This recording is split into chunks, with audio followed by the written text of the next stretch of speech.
All right. Welcome to the Tactical Games Podcast. I'm here with Nick Palacios, and we're getting ready to talk about a couple things today. We're going to talk about our recap of the 2024 season, some things we love, some things we did, and just tell some stories from 2024 season. We're going to run through 2025 and some updates, some things you guys can expect, some new things that we're announcing. I'm pretty stoked about that. What else do you want to talk about today? We've got some new standards that we can share with You don't people. have any standards. I didn't mean that, Maya. I'm sorry. I'm kidding. I actually have high standards. Thank you very much. But yeah, so we have shooting standards and fitness standards moving forward for the 2025 season that we can share with people, which we'll go into a little bit more in particular. Got some more updates for Skirmish, and also just launched a new affiliate program, which is off to a really good start as well too. So we got a full docket. Full as docket. you said earlier, of Lots things of to talk things about. happening. Yeah. All right, so first thing we're going to dive into 2024. Yeah. All right. Done. It's done. It's over done. with. It's a long one. We've been talking about doing this podcast recapping the season for a while, and we haven't been able to do it. And we haven't been able to get I mean, this is your first day in the office in, I don't know, 7-8 years probably. Yeah, it's been a long time. Nick just got back into the office recently as well too from his hiatus as well. So, but it 2024 season was a big jump, I feel like, from the 23 season. It's my first full season, and just being able to see the changes that we made from the middle of 23 into 24, and seeing how things started to get smoother and we started getting better processes was like one of my favorite things to see, especially as we hit I feel like we started to hit a stride as far as like operations and just overall event management. So like the thing that you're responsible for, you felt like we started getting a lot better at that. Yeah. I felt like we got better than that. I don't know. I felt like from Idaho on, everything ran relatively smoothly, aside from just random things that would pop up. So that was great to see. We did have beginning of the season, we had a couple yips. Yeah. I think Sierra Vista started out, and I remember we got Kicked back us in the afterwards. absolute ass, dude. And I was like, generator what went down the immediately fuck? from the jump. Yeah. Had no Wi-Fi. I spent was an fun. entire day working on a generator that we had just bought that just would not start. Yeah, that was another $700 just down the toilet. Yeah. To get Starlink, because we invested in Starlink, and then it wasn't going to be able to run, and that was that trip in general was one that was interesting. Yeah, that whole trip to Arizona was definitely interesting. Bisbee's its own weird kind of spot It's a cool in and of spot. itself, but I do like it a lot. I love that old copper mining town. I love that old copper mining town. But yeah, no, it was an interesting event for sure. It was definitely a big kick in the pants because we put a lot of prep into going into that season. So for the first one to go kind of off the rails here and there for that event was pretty defeating. And it was a couple like small little things. It was like a standard that got missed. It was the generator going down, and I think we weren't. When you don't have events for a couple months, you become you like that thick skin that you build up throughout the year. That callus that callus is gone, and then everything that goes wrong just feels like it's the most dramatic thing ever. Yeah. And then I don't think we lost Gil in that one. I don't think there was any freakouts in that one. No, Gil held up pretty strong actually, but Gil always kind of roughs his callus up, just what he does on a regular basis. But I lost my shit 3 minutes into getting on that site. yeah, that's You hit me in the head with a fucking pole. you hit me in the head with your drone, dude. That was later. It wasn't even on bullshit. purpose. Yeah, that it was wasn't one thing. even on purpose. Robout gave me a buzz cut with the drone on the second day. All I hear is and smacked me in the backside of the drone. Where's the drone? Show me the drone. Show me the evidence. Show me the patch of hair that still hasn't grown back. No, what we're gonna say? Yeah, no, Gil didn't. No, actually, Gil did freak out on that. I farted in the car and he lost his mind. Like the first day on Saturday, he was livid. He basically told me if it was his company, he'd have fired me. I'm gonna have to side with Gil on that one. So that was a good one. And that was our easiest drive, not our easiest drive of the year, but one of the easiest drives of the year too. So like, that one shouldn't have been a high stress event, but I think it always like the first event of the year is, it's like you're coming back to something that you haven't been doing for a couple months. Yeah, so. yeah, and you want it to be better than the last. You always want it to be better than the last Yeah. one. So yeah, that was a little tough. But overall, like some of the media that the team got from that event was some of my favorite from the year, especially during the gauntlet stage. Like we got some really cool shots of that, throwing the bags up and over the rigs was awesome. Anytime you go somewhere like dusty, like in the West, like there's just those photos just always end up turning out so cool with the dust. Yeah. So overall, it was a good event. It was a learning event, and what happened there didn't happen for the rest of the season. I don't think we really had too many other issues as far as like standards getting dropped throughout the year that I can remember off of the top of my head. So that's a plus, but we really did start to put in fail safes for that after that happened. So. Yeah, and the run through Bisbee was super cool. I think we talked about that previously, but that was super cool. Yeah. If you guys are going to Sierra Vista this year, I definitely recommend checking out Bisbee. I definitely recommend checking out, I think it's called Lowell. Yeah. It's a town right next to Bisbee. That was like right next to the mine. Yep. That was a really cool spot. I definitely we had breakfast there a couple mornings, and I liked that place a lot. Yeah, it's a good spot. And then we got into Holt, and what was after Holt? Holt was a fun one. I liked that range a lot. That whole place was cool. We're not going to tell our sponsor Yeti what happened to our cooler that we left at that range. Yeah, it got stolen, unfortunately. Stolen. Florida man steals Tactical Games cooler. Fits right into the narrative down there. Where did we go after that? Texas was after that. Was it the team event right after that? It was a team event right after that. Yep, that was because that would have been April. So we had our team event in April at YO, which was awesome. That was left us with a lot of stories that we can't tell on air here. But no, I'm going to tell one. I don't care. So we are. It's like Thursday night, Friday night. Depends on what story you're talking about. Okay, the fireworks story. Thursday night. Yeah. Thursday night. Yeah. And we're in our lodge, and it's like 9:30, 10 o'clock at night, and I'm starting to wind down for the night. I'm in bed, and I'm chilling out. I hear fireworks start up. And it's like, okay, there's fireworks out there. Like, this is cool. And, I've seen fireworks since I was little, but whatever it might be. Halfway through the fireworks going off, I realize it's been like 15 minutes. Yeah. And there's still fireworks going off. Yeah. And I'm like, this is kind of interesting. So I go outside and I look, and there was a no shit, like, theatrical fireworks display happening. It was rival Disneyland. It was the amount of money that was spent on that fireworks show was significant. It was in the tens of thousands of dollars for the next 15 minutes, yeah. And there were still mortars going off. And there was it was like what was the song? Not only that, but Toby Keith was blaring in the background because that was the week he had just died. So, the powers that be at the YO were kind enough to give us a hell of a fireworks show with Toby Keith playing in the background. It was about as America as it gets. That place, dude, that was the most American trip we have ever had. Was to YO Ranch. Yeah. I can't wait to go back there this year. I'm excited. I'm excited for next month or this month to Skirmish there.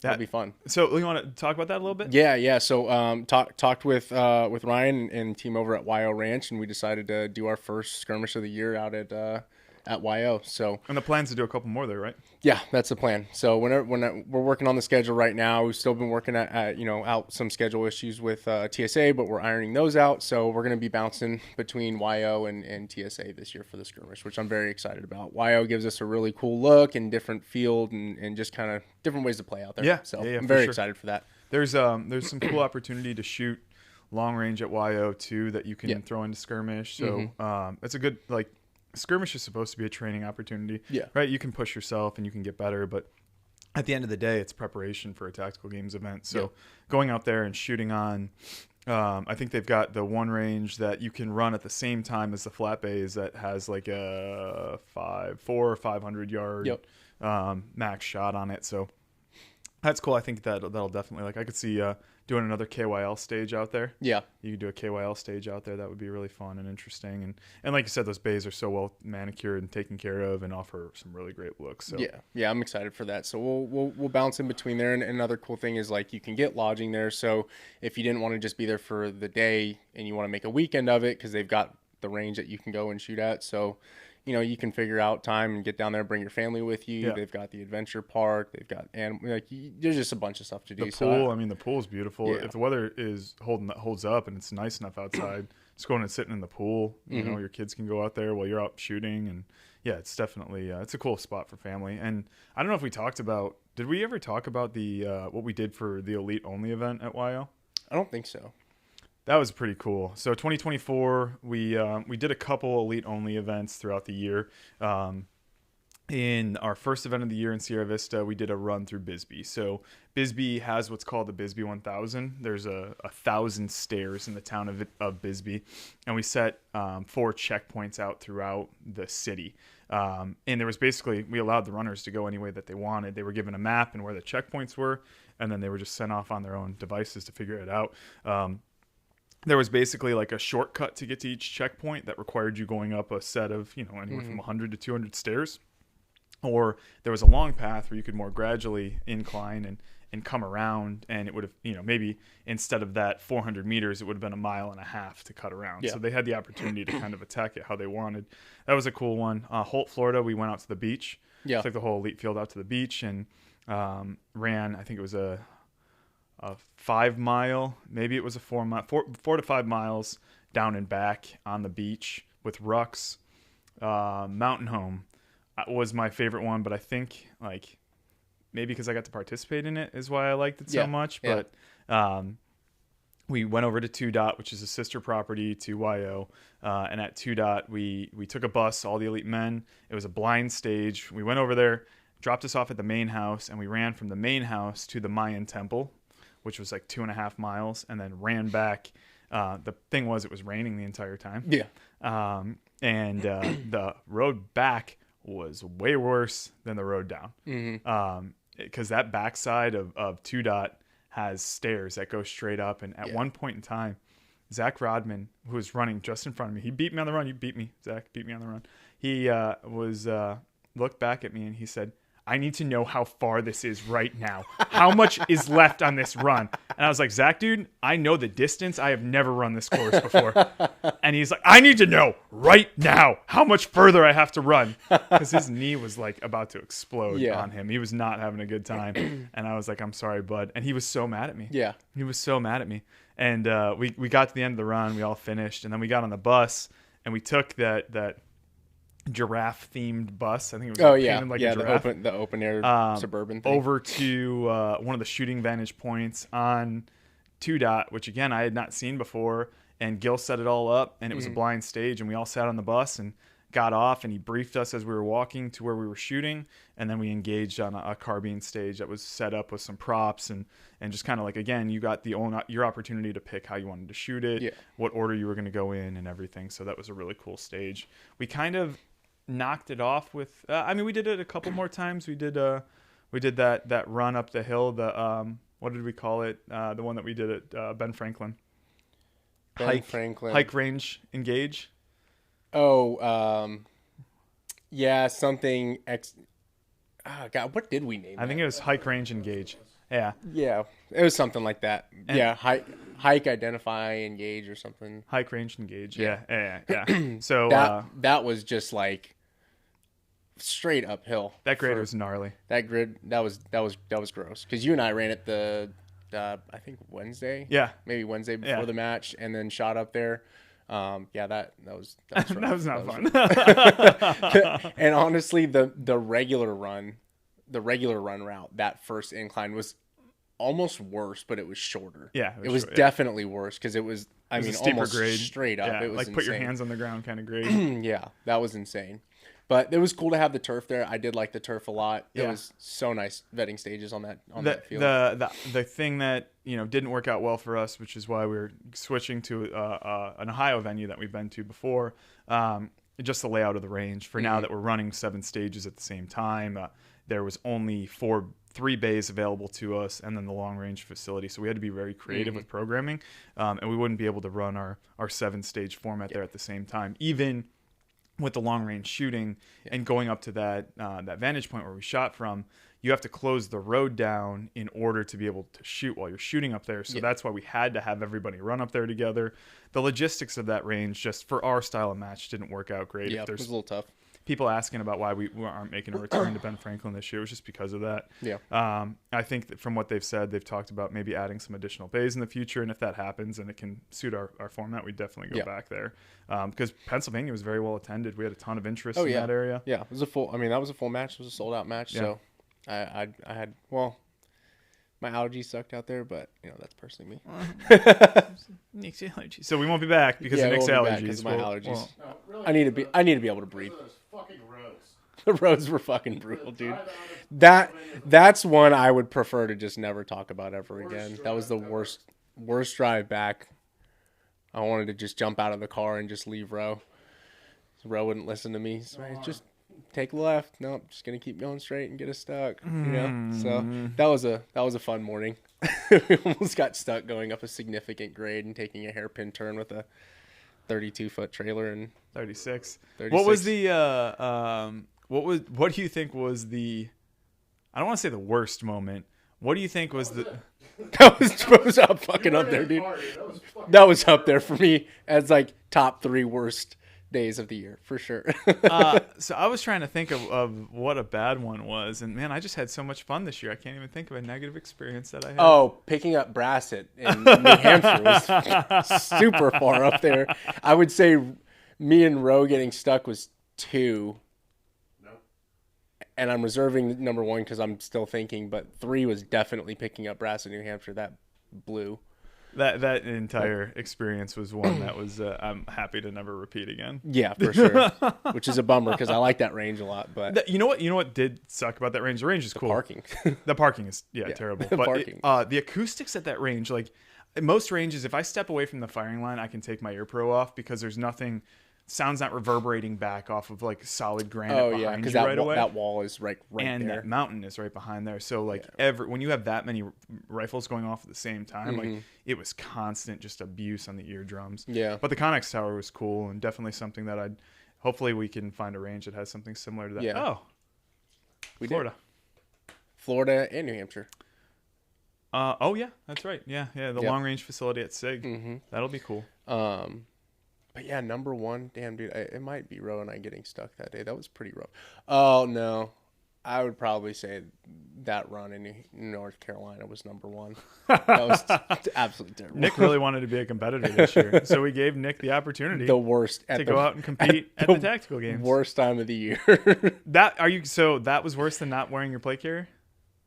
Than not wearing my plate carrier? The run was worse than not wearing your plate carrier? Oh no, that sucked too. Yeah, that sucked too. Maybe just the North Carolina event in large North was. Carolina. The setup for that event kind of sucked too. It was miserable. That whole time of the year in the Carolinas is probably a good idea to not just go there at that time of the year. July? It was July? No, it was June. June? Just June, July out there. August is rough. You just like as soon as it gets warm. Number one, guys, for me, and I'm not taking this back. This is number 1, is when you're on the East Coast and anytime it gets past like 9 a.m. and it starts to get hot and those little fucking gnats come out and they start to just eat at your eyes and your nose and your ears. That is the worst for me. I would rather get stuck in rain. I'd rather get stuck in mud. I'd rather it snow than deal with sweating through my pants and having to deal with those bugs. That's number 1 for Those sure. little fucking gnats. Yeah. Those, oh my God, South Carolina. Yeah. And North Carolina. Yeah. Both the Carolinas. Yeah. That's what I said. Carolinas in summer is not the place to be. South Carolina, when we were there, August. It was August. August. Yeah. No, it was September. October. It was September because it was the hurricane. It was a hurricane. End of September is when the match was supposed to be, and then, or was it? No, it was beginning of September was when the match was supposed to be. And then we ended up at the end. We did of it in September. October. Because we did it right when I got back from my trip. End of September, and it ended up at the end of October. I think that's how Yeah. yeah. Sorry, you're right.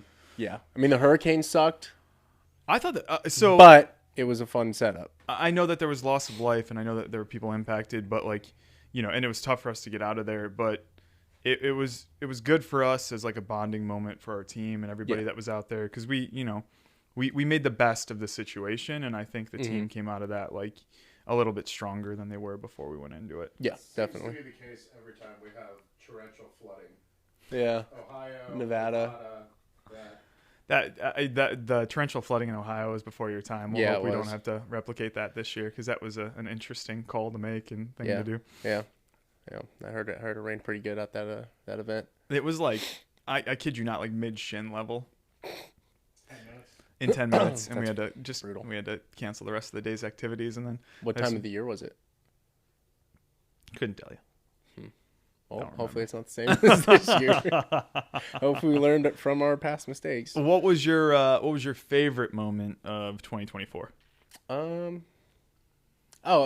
mean, One of the top ones was watching the men's and women's elite at nationals.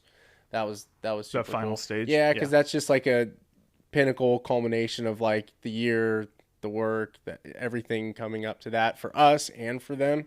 So it's cool. I think it's just all around just like that was just amazing, man. That was probably one of the coolest days I've worked for the company, and I really enjoyed that. That's cool. I thought Sniper Challenge was probably my favorite. Testing the stages at Sniper Challenge was really fun. Setting up for that event was disgusting as well too. Again, Carolina's in the summer, beginning of June. We did South Carolina, North Carolina, and then back to South Carolina. Yeah.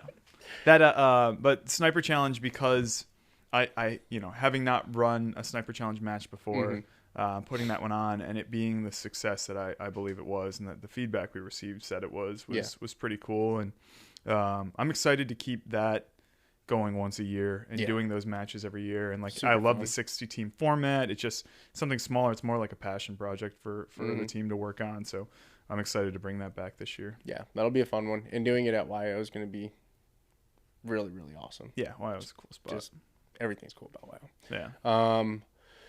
What about you? Favorite moment of 2024? Sniper Challenge. I definitely really else? enjoyed Nationals. Yeah. I thought Nationals was pretty cool, and despite the last second change of venue and the things that we had to adapt and overcome with, that was a pretty cool event.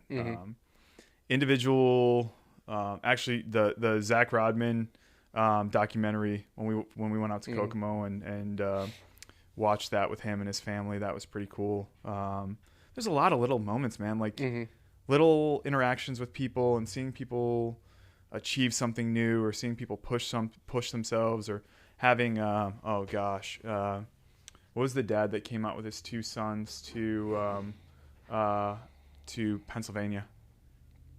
I don't remember his name, but he was older dude. Yeah, I'm sure he watches the podcast because he's on the Facebook. I cannot remember his damn name for right now, but Dan Snyder. Pretty sure it's Dan Snyder. Okay. And him and his son came out, or sons. Roe took a photo of him. That was super cool. He was in the 50+ division. Came out there to enjoy himself and have a good time, and like brought his boys out there with him, and that's always cool. Anytime we do like the father-son teams, I always enjoy watching those. And there's a lot of little moments this year for sure. Good bonding for sure. Yeah.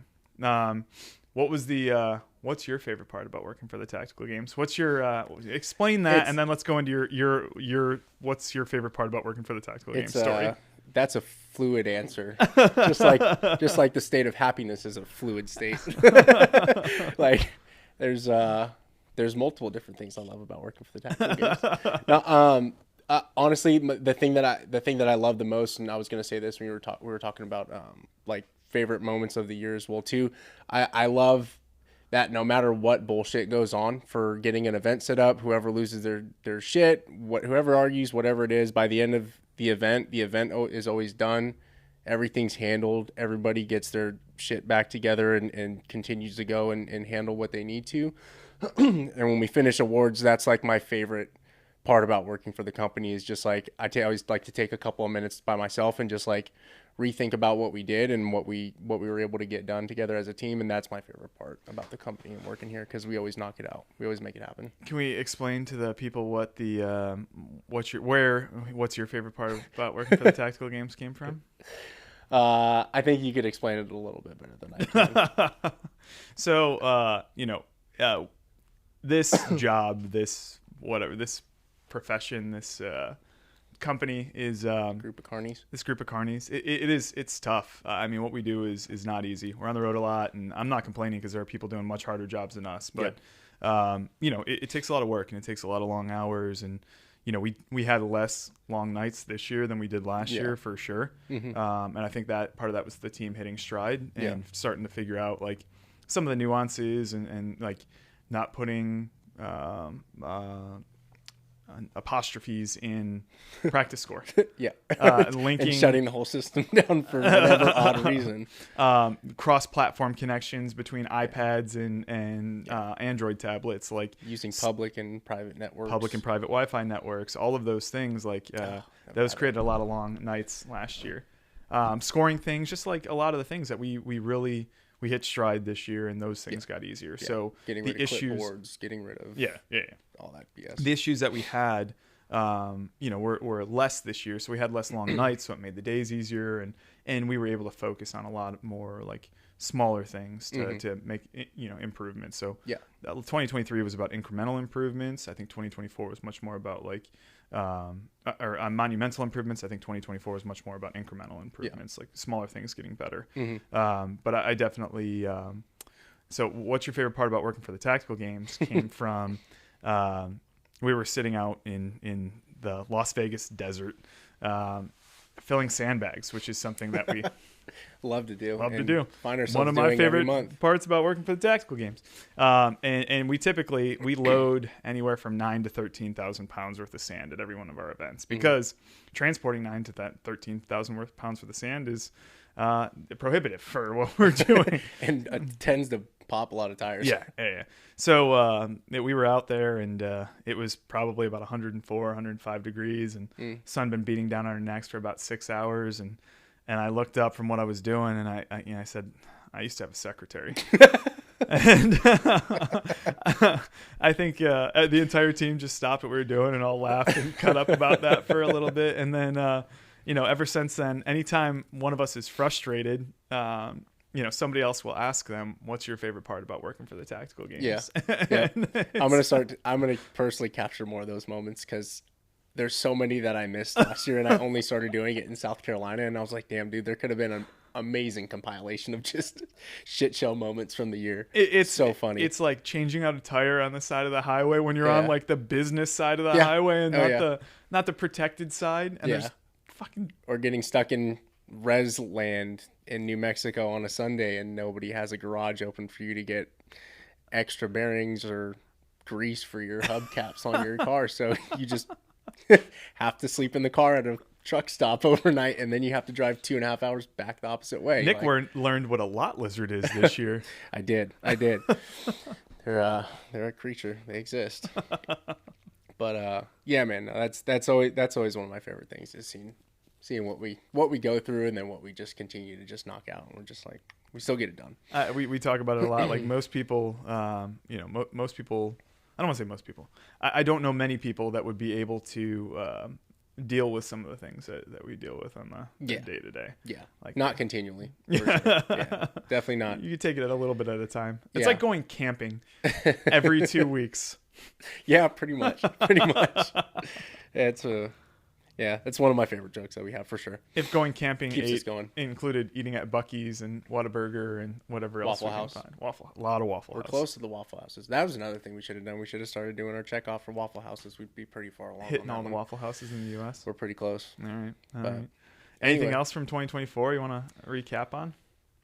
Not really, man. It was a great season. I was very happy to be a part of it, and I think it was a successful season. So I'm excited to keep building on that and get rolling for this year. All right, so let's get into 2025 then. I think let's talk about some of the new things. Let's talk about the physical standards first. Why don't you talk through that, what you created there? Yeah. So as a team, there's a couple things that we wanted to focus on as far as implementing more standardized movements on the fitness side of things, and then doing that conversely on the shooting side, and then also as like you do stage setup as well too, really making it more easy for people to be able to do it at their homes. Yeah. And give them an opportunity to set this up at their home or at their range, and then they can go ahead and roll through this and record that and see how they can get better. And then they also practice for exactly what they'll see at a regional event. And we're going to start implementing these in our skirmishes as well too. And you guys can at home. So those basically look like a breakdown of different implements that we use in the tactical games, and the various types of movements that you'll be expected to do, how to traverse with them at any given event. And then also there's another page on there that shows you the approximate weights, the heights that you'll be moving these, the obstacles you'll be moving them over. So it'll give you that full breakdown. And then adding or dropping weight, we have some formulas that we've added in there as well too, which will affect the weight, the height, and the distance of how you'll traverse those as well. So it gets pretty intricate, and I'm excited for that. I think people will really enjoy that. Yeah, I agree. So on the fitness side of it, basically a breakdown that will provide people information with if your bar is set at 42 inches, here's the maximum weight that you can expect. Yeah. If your bar is set at 48 inches, here's the maximum weight that you can expect. And all that's based on regionals. And then, of course, we'll create one for nationals as well. So people, before they ever come out and compete, can look at intermediate, tactical, elite, and have masters 40 plus, masters 50 plus, have an idea of where they're going to stack up in those divisions and be able to train to have an expectation when they show up of what they're going to be seeing. Because it's a question we get all the time, where should I start? Well, now we have information that we can provide to them to show them from the physical side where they should start. And now with the shooters aggregates and the tactical game stages, we're basically going to have 6 shooters aggregates. Yep. And we're going to have 6 tactical game stages that will be announced before the beginning of the year. That will be one of the shooters aggregates, and one of those stages will be at every single tactical games event. So you can practice them at home. You can at least get a feel and understanding for what the 2025 stages are going to be, and be able to practice some of those. Now, there's no guarantee, unless you do all 6 of each, that you've seen that specific stage before, but there is a good opportunity for you to be able to go out and practice before you come out and get some experience with one of those stages. And with our Skirmish affiliates and the people involved in Skirmish, they're going to be able to draw from those banks as well and utilize that information or utilize those stages for their events. No, it's. I think I'm excited for that. I'm really interested to see how people perform on those stages across the country, and then kind of seeing, pulling that data, and like that's good stuff for us to be able to use, and good for other people to be able to see how they can potentially stack up against somebody across the country, or if there's another athlete that they compete a lot against, kind of seeing where they stack up on those. So yeah, and then working on our end on like what a leaderboard will look like online, and making sure that we can publicly display those people. I know we've been working on the ranking system for a long time and just haven't been able to draw it to like a final form, but it's something we're always working on in the background, and maybe this year will be the year for the ranking system as well. Yeah. So aside from that, we've got the new affiliate program. Well, let's talk about Skirmish before we get into the affiliate program. Yeah, for sure. So last year we had, for our Skirmish affiliates, we had Ohio, we had Arizona, we had Texas, and we had Idaho. Yep. This year it looks like interest-wise, I think there's 5 more that are piquing interest. And in some cool locations. I know Minnesota's one of them. South Carolina's another. Florida was another one. And I know there was interest in New York. South Carolina. I said South Carolina, yeah. And then, Reno. Reno was another one. Yeah. So interest from a lot of new places in Skirmish. And that's, Boise, yeah. So, that's one thing. Why don't you talk a little bit about the Skirmish program, since you run one? Yeah. Why don't you tell us a little bit about what it is and kind of like from a person running a skirmish, what it's been for you? Yeah. So basically a skirmish is a one-day event, which is going to test you and get you used to what you may see at a regional event. It's not specifically geared towards newer competitors, but if you're a newer competitor, this is the perfect place to start. You're going to be able to understand like how to see stages, how to map them out yourself, how to read a stage document and put that into a game plan. And we're there to help you out. It's not necessarily as strict from a judging perspective or from an RO's perspective. I'm there to be able to help people run through the stage properly and get a really good idea of how to go through these stages. That's what a skirmish is and should be. You can always expect to see 4 stages with those. We do 2 tactical game style stages, which is going to be a fitness and firearms stage. And then we do 2 action stages. So that can be a pistol only, a rifle only. It could be a 2-gun stage. It could be a blend of any of those. So we like to throw those all in because that allows us to work on a lot of different skills in one day. And then, you've got that program after you've signed up. So if there's something you want to recreate yourself afterward, there's that as well too. But from running a skirmish, I personally, I love seeing all the new people. Every time I always ask how many people are there, how many new people are there. And we always get a lot of new hands, which is great. So that means we're seeing interest from people. They're coming out, they're testing it. They're bringing their friends in if they've been competing for a while. So that's the coolest thing. I really enjoy seeing all the new competitors coming out and starting to figure out and seeing all the gears turn in their head. That's awesome. Yeah, it's really a feeder program to get new competitors in the sport, and there's probably people that'll compete in skirmish that'll never compete in the tactical games, and that's perfectly fine too. Any opportunity that we can get people out there doing fitness and shooting, I think, is a good opportunity. Yeah. So yeah, absolutely. So working on expanding the program this year. There's a little bit of a criteria that you have to be able to adhere to, which is may or may not be a large bottleneck, but it's nothing out of the ordinary. Just being the biggest thing for people is finding the range that will be able to accommodate them. Yeah, that works for them. And so, you've been able to do it with as little as 2 bays. Yeah, absolutely. Yeah. And that's how for those of you that are interested, I usually only use 2 bays. We'll set up both the fitness stages in one bay and then the action shooting stages in the other. I map it out on the ground and I know what needs to go where. So once we run everybody through one stage, I do the flip over and then move all the old implements off and bring the new ones on. So I forgot the other Poland, I think, is going to be adding a skirmish on this year as well. Yeah, that's what we've been talking about. We were approached by a range in South Africa about putting skirmish on this year, and a range in Brazil. Yeah, about hosting skirmish this year as well. Be exciting. Yeah, so some cool new outside opportunities for the sport, which is awesome. Yeah. Anytime we can expand, especially internationally, is huge. So yeah, I'm looking forward to that. I think the guys in Poland will do really well with it just because they've competed and they're funny dudes. I can't wait to go. They've been talking so much shit against Hepner, and I'm here for it. I'm here for it until he gets there. Yeah, and then he's just gonna jack those dudes up. Yeah, exactly. They need to get a bet going for sure. That would be pretty funny. There's gonna be a trap door set up underneath one of his stages, and he's just gonna disappear. He's gonna end up in a hostel or in hostel. In hostel, yeah. 3. Yeah, exactly. They're probably on 7 by now.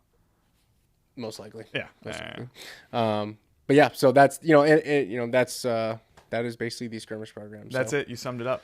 I have summed it up. Less than 500 words. Yep. All right. Now talking about the affiliate program. So obviously, the Tactical Games has been offering fitness training. Jacob's been doing it and doing a fantastic job on it with the complete program. We've got Jacob, Sal, and Cal Arena all contributing to the complete program. Sal does his dry fire programming as you can purchase as a side option or a separate option. And that's really designed for people that are looking to be serious competitors in the sport, right? Somebody that says, hey, I want to make a charge for nationals this year, or I want to make a charge for the podium this year. It's not going to fit into an hour block. It's, you have to have the time to dedicate to it. It's an incredible program, but it's time intensive, especially if you're doing the dry fire and all the work that's required in it. We partnered with an organization called Training Think Tank, who I was coached by one of their coaches back in the day when I was serious about CrossFit, and I followed every piece of media that they would put out, and I always found them to be the organization that was most concerned with longevity. Most concerned with proper preparation, most concerned with proper activation, most concerned with accessory work, with not just beating you into the ground every single day, which is what a lot of CrossFit programming is, and a lot of functional fitness programming can be. When the CrossFit Games came out, things started to become more about, in CrossFit affiliates, became about the games or movements that were in the games, or they became about training for the open instead of training for life, right? So, and that's understandable. I mean, they had their biggest marketing opportunity to reach outside public through CBS, through all these different means, was through the CrossFit Games. So that was always what people equated functional fitness and CrossFit to. So now with this affiliate program, our goal is to really push people towards longevity. So to take them away from the sport of CrossFit and to use functional fitness in a CrossFit affiliate or whatever the gym might be, to focus again on longevity, on preparing themselves for competition in our sport as well. So I'm very excited about this program. There's the guy writing it is doing some incredible work. We're on day 3. We just got into day 3 today, and I've enjoyed everything so far. Cool. We did a thorough review of it. It's going to be a 12-week cycle, so it's going to be a year-long cycle instead of cycling just specifically for competition where you're tapering based on when nationals is.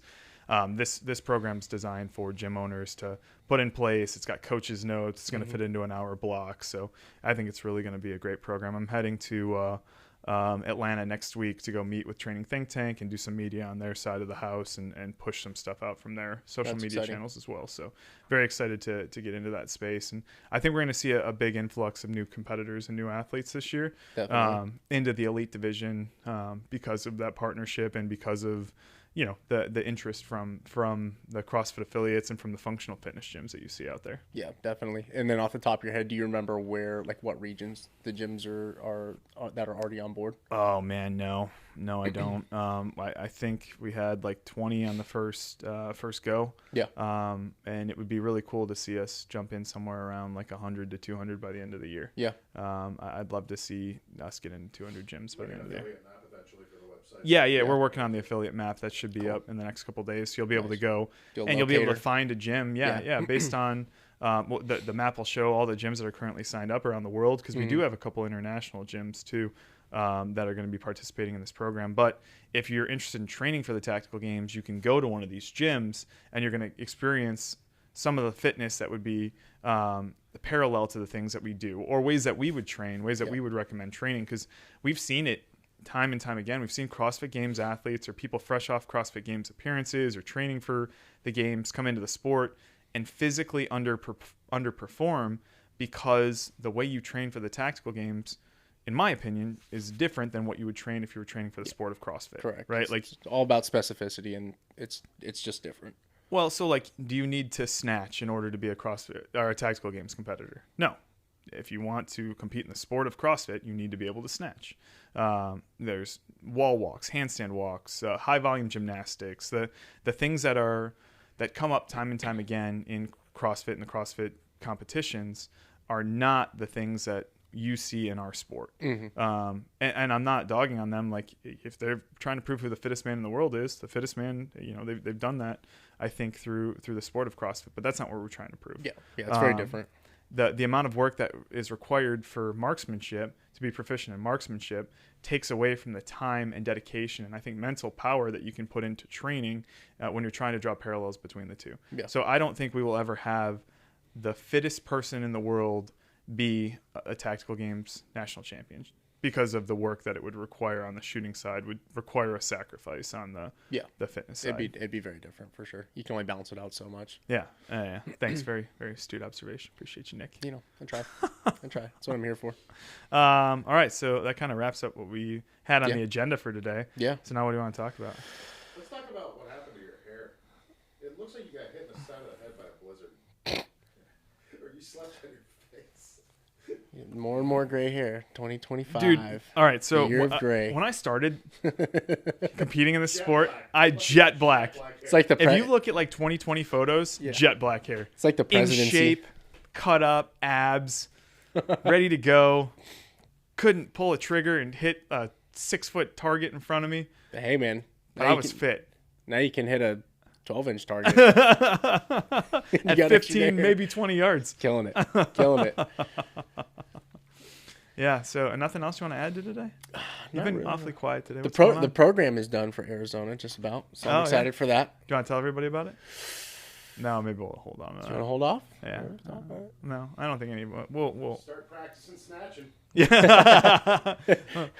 You guys are gonna have a lot of kipping pull-ups and wall walks. I will say this. I am trying to figure out a way that we can put a pulling motion that would be like pull-ups are impossible to judge accurately from one person to the next. I don't want to say impossible, but it's hard. It's very tough. too It's a much very nuance. tough standard. If only one of our maybe upcoming sponsors had a machine that was something that would do that. Oh, that's a Potentially. push thing though, not a pull. Don't say it. Oh yeah, no, that's so that we're. I think we haven't it's talked about our both. seminars. Should we think talk it's about our both. seminars? Oh yeah, we do have Yeah. seminars coming So up this year. Tactical Games 101, we are going to be doing 4 of them this year, basically quarterly. We've got our first one coming up in February, and then The 8th, right? February 1st and 2nd, I think Is it it is. first and second? Yeah. Oh. The 8th, we're doing something else. So we do have our Tactical Games 101 seminars. This is going to be similar to Athlete Camp. Instead of the 3-day event, and it's a bigger production, and it's much more costly for us to put on, and much more time-consuming and costly for the end user. These TTG 101 seminars are designed to lower price point, 2-day, really like get you from I don't know anything to, hey, I have a basic understanding of what I'm going to do at the tactical games. Not having an understanding of firearms to, hey, I understand the operation of this firearm and some basic drills that I can work on to start building on. And then put you into a tactical game stage and kind of give you some experience there too. Yeah. A little bit of fitness, but really more focused on like your basic firearm stuff, optic selection, gear selection, teaching a little bit about how to dry fire, and then teaching some range things as well. Our next seminar after that, Concept 2 is going to be coming in. We've got the team from Concept 2 is going to be coming down here, Greg, and he's going to be teaching optimization on all of the ergs. So if you've ever been on a rower before, you've ever been on an echo or assault bike before, I'm not an assault bike, a bike erg, a rower. We're going to edit that one out. A bike erg or a ski erg. It's going to teach you how to optimize the use of those. Like some people ramp the damper all the way up, but don't have the ability to actually generate enough force to make it so it's adequate. So it's explaining the nuances of those machines and how to optimize them. Because really what they're designed for is like instead of going out for a run, you can use a bike erg and you can put a similar fatigue on your body. You can go into a zone 2 training without putting the mileage on your knees and your legs and your ankles. So low impact, but still offers you an opportunity to build that zone 2. And you can do sprint work on it. You can do power output. You can do a lot. No, I'm excited for that class because, I mean, as much as I use those machines, like I don't go into the system very much on it. I either just get on top. I just either work on it, or I just might do like a breakdown of like, oh, I want to do 2,000 meters every round and do something like that. But being able to get into the system, I think will be pretty cool because you can play around with it. I'm excited to hear your words were hard for that sentence. Don't mind me. In the system, engaging. That was one of my favorites last year too. That was awesome. Cool. So you got anything else you want to add? No, man. No, I think I'm gonna quit while I'm ahead. No, Yeah. no, I'm good. I would say that if people are at a CrossFit gym that's doing CrossFit programming and they see that like the general population wants to move over, talk to your gym owner, have them call us, reach out. Yeah, or even if it's just a specialty class, right? Like it doesn't need to be every single one every day you're doing tactical games programming, but maybe you offer it 3 times a week, and now you're on our affiliate map, and now people that are interested in your area that aren't interested in doing CrossFit but are interested in competing in the tactical games can come out and come into your affiliate, come into your gym, and they've got a reason to come there. So that's the idea behind it. It's to get more people that, listen, I've heard a million times from people talk shit about CrossFit. They don't like it. They don't like if they think it is. They don't like whatever it might be. There's a million excuses why they're not going to do it.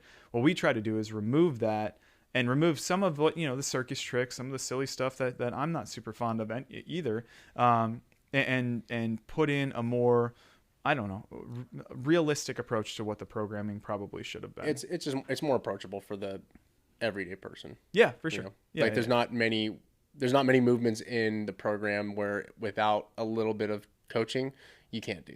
Snatching, any of those like bigger, more dynamic compound movements are much harder, and you have to have some type of level of base of fitness to be able to do some of that. And even some people with a fitness background can't do that stuff. Yeah, and we've seen tons of people that can, clean and jerk 365 pounds, that can clean and jerk over 300 pounds, that can't lift up a 200-pound sandbag effectively. So there is a transfer, but that doesn't necessarily that it's going to transfer back to odd object movement. So getting some preparation and getting some exposure to that will definitely help prepare you for competition in the tactical games.